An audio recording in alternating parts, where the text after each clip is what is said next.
We are back with the brand new video. What is good, you guys? In today's video, we're going to be talking about and discussing more trade rumors, starting off with, I'm pretty sure like over the past 24 hours, we've seen a spike in trade rumors after this player requested a trade.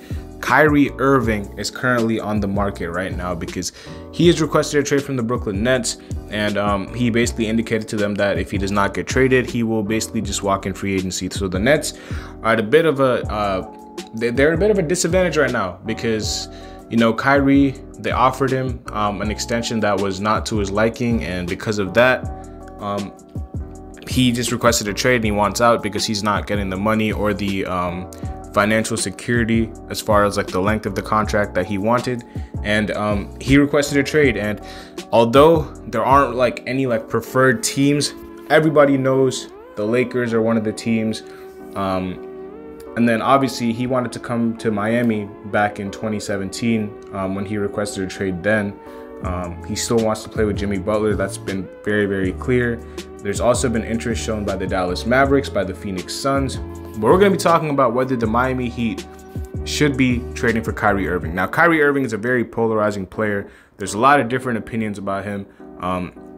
You know, some people think he's, you know, great. Some people think he's not so great. Like, I don't know. As far as a basketball talent, you know, he's one of one. We're never going to see anything like him again, like ever. But the only thing about Kyrie is the off the court stuff, you know. He's very mercurial. Sometimes he can just pop out in these situations and just say, okay, I want out, I want this.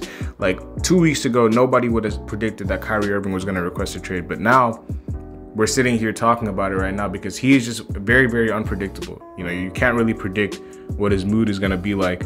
And yeah, man, I mean, I think that that's probably the biggest hesitation that a lot of teams would be having as far as offering him a long-term deal, is because in 1 year he could just change his mind and just say, I want to be somewhere else. So with that being said, although like however much people like to criticize Kyrie for off the court issues, on the court he's still a savant. He's one of the best players in the NBA, and the Heat would be very, very stupid not to look into this trade because they can get Kyrie Irving. They can get Kyrie Irving. Now in the offseason, there was also a report like this, and apparently the Heat assured Kyle Lowry that he would not be moved for a Kyrie Irving trade. One of the worst decisions in my opinion, because Kyle Lowry looks absolutely cooked, and Kyrie is playing one of the best seasons of his career. He's an all-star starter.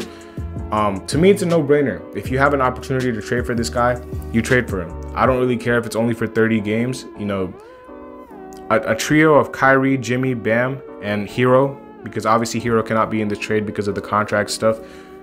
So that big four is a lot better than the Lowry big four, which is the same three players besides Kyle Lowry. So what would a trade look like? Obviously, Kyle Lowry's contract would be involved, but you would probably also throw in, you know, the Brooklyn Nets would probably want a pick in this deal. I don't really know if like the Brooklyn Nets are going to get a pick because right now I don't really think they have any leverage. But the Heat might have to throw in a pick just to beat other teams' offers because Kyle Lowry is one of the worst contracts in the league right now. He's making $30 million. He still has 2 years on that deal. So although the Nets said that they were looking for people who can help them win now, they don't want to make a full rebuild, which makes sense. They still have Kevin Durant on their roster. Going into a rebuild doesn't really make sense. Lowry can contribute to that team by being a facilitator. Now, as far as someone who needs to who can score the ball, they're losing a lot of that with Kyrie. Another player that probably could be in this deal, you know, ESPN, I'm pretty sure had Gabe Vincent, another point guard. I think you would probably have to pick between, you know, Nikola Jovic, Gabe Vincent. I'm pretty sure Caleb Martin would probably have to be in this deal though, because he's making $6 million. Kyrie's making 36. When you add Caleb plus Kyle, that's about 34 million. So that basically matches the contracts. Then if you wanted to add a Jovic as a sweetener, or a first round pick, or a couple of picks, or Gabe Vincent who's only making 2 million, all that you can just, you know, add whatever. Dwayne Dedman as well, who's making about 2-3 million. But a framework would probably be Kyle, Caleb, and a first round pick, and maybe another, you know, $2 million contract, whether that's Gabe or Jovic or Dedman or whoever, year 7. Now, would the Nets take this deal? I think the Nets would probably be pretty intrigued with this, especially if they're getting Jovic, because Jovic is basically a first-round pick himself.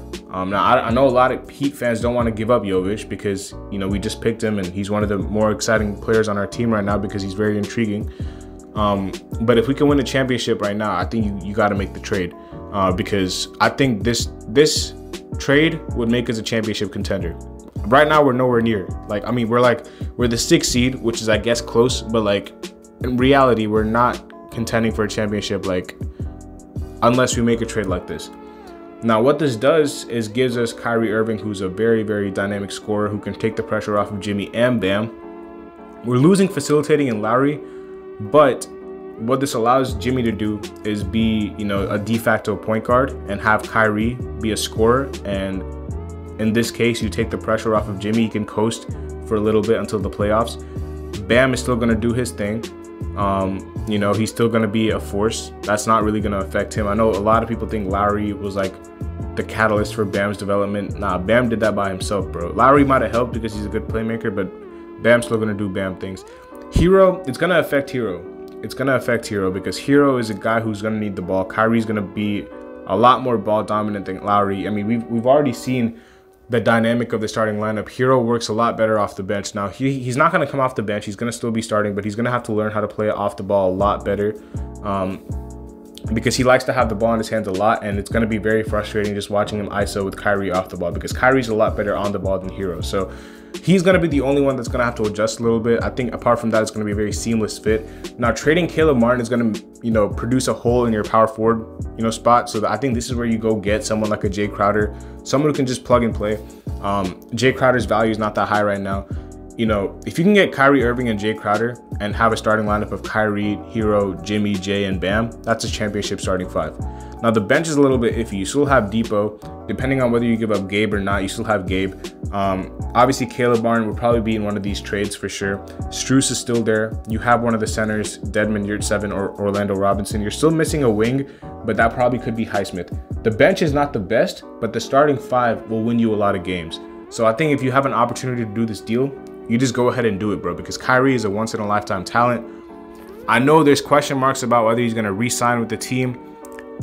And for the record, I don't think this is going to happen because I think Mickey Arison, we all know where he stands with the, you know, because Kyrie is, he's already, you know, talked about anti-Semitic stuff like that. Mickey Arison himself is Jewish. Like, it's a lot of friction there. So I don't know if this is going to happen, but and I probably would say like the chances of it happening are a lot less than the chances of it not happening, especially because, you know, he's also a very cheap owner. He wants, you know, because acquiring Kyrie's contract, when you still have guys like Duncan, you still have guys like Jimmy, Bam, Heroes, max extension, like that would put this team over the tax, and I don't know if they want to pay that. But if I'm Mickey Arison, bro, like who cares about all that? If you're winning a championship, all that stuff is irrelevant. So if I have a message to the owners, the GM, the front office, bro, just go get this deal done. You guys can get this deal done. It's not like you're bidding against anyone who has elite assets. The Lakers are going to give up Russell Westbrook and a pick and maybe Lonnie Walker.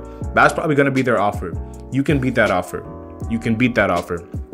The Suns, Chris Paul, I mean, you can argue that Chris Paul's contract is even worse than Kyle Lowry's. The Mavericks are going to give up some solid role players, and that's probably the only offer that I'm kind of like skeptical that they could beat the Heat's offer, because Dinwiddie's not bad. You know, he's a very solid role player. You know, Tim Hardaway Jr., Dorian Finney-Smith. They're giving guys that could help the Nets right now, and I think that's what the Nets want. So the Mavericks are the only team that I would say, like, you know, they have realistic assets that they could actually like beat the Heat at. The Suns and the Lakers, I don't really see, you know, their offer matching the Heat's offer. So you can get this deal done, bro. It's not hard. If you wanted to, it'll take you like maybe a day or two, and you can get this deal done pretty easily. So if you're the Heat, there shouldn't be any hesitation with this. We just lost to the Knicks. We just had a terrible loss to the Knicks, and without Jalen Brunson. And I mean, shout out to Bam. The only good thing about that game was that Bam was an all-star. But apart from that, like, yeah, I mean, the Heat are just not, you know, they're just not the team that a lot of people think they were, and especially like the coaches, the front office. Like, if they still believe that this team can win a championship, like as presently constructed, then there needs to be some like investigation going into this team, because there's no way that anyone can look at this roster and say we're a championship contender. Like, zero chance. If it's not Kyrie Irving, backup plans include John Collins, whose trade value has regressed even more. Nah, I tweeted this, but I would love John Collins on Miami. I think like before the Kyrie news leaked, he was probably like my #1 target that I wanted the Heat to get, because the Heat are obviously lacking at that wing, that power forward position. So, you know, if you can get John Collins, like obviously if the Kyrie stuff doesn't work out, you have to turn your attention somewhere else, and that would probably be a front court player, because I don't really know any other backcourt player who's as elite as, you know, Kyrie Irving, who's on the market right now. John Collins is very, very good. His value is extremely low. He's very young. He can stretch the floor. He's athletic. He can play next to Bam. And yeah, he's very skilled, bro. I don't really know why you wouldn't do this trade. Like, if it's not Kyrie Irving, I think John Collins should be the #1 player on this list. The whole too big thing with Miles Turner and Jakob Poeltl and whatever else center that is available, we can forget about all that. Bam is going to be the center. John Collins is a natural force, so getting him would make a lot of sense. Apart from that, I've seen a lot of Jared Vanderbilt talks. Again, if it's between Kyrie Irving and Jared Vanderbilt, with all due respect to Jared, Kyrie is just that guy, and you would rather get him like 10 times out of 10. So if the Heat are not pursuing Kyrie Irving, I expect it to be another star or like borderline star, like a John Collins, in that power forward front court position. So there's a lot of options. And you know, if nothing happens, you know, I'm sure the Heat are gonna spin something saying that, you know, like there was no one available, like we like what we have. We have guys like Year 7 coming back from injury, like bump all that, bro. They have a chance to do something special right now, and that is to pull off a Kyrie Irving trade. If they do that, Mickey Arison, Pat Riley, all will be forgiven. You guys are the best. If not, you guys are just reinforcing the same points that a lot of Heat fans have been, you know, claiming, is that this front office is very, very competent with being a mediocre team, which is what we are right now. We're very inconsistent. We're mediocre. We're not a contender. And this team aspires to win championships. If everything that we're talking about is true, with the culture and how every season is championship or bust, then the front office's actions have to speak louder than what they say. And right now they're not. So hopefully they change their mind, and hopefully a Kyrie Irving deal gets done. If not, though, there's still a lot more options for the Heat, but something has to be done before the trade deadline. So that's where we're going to wrap it up, man. Hopefully y'all enjoyed the video. Make sure y'all drop a like, subscribe, comment down below. I'll see y'all later as always. Peace.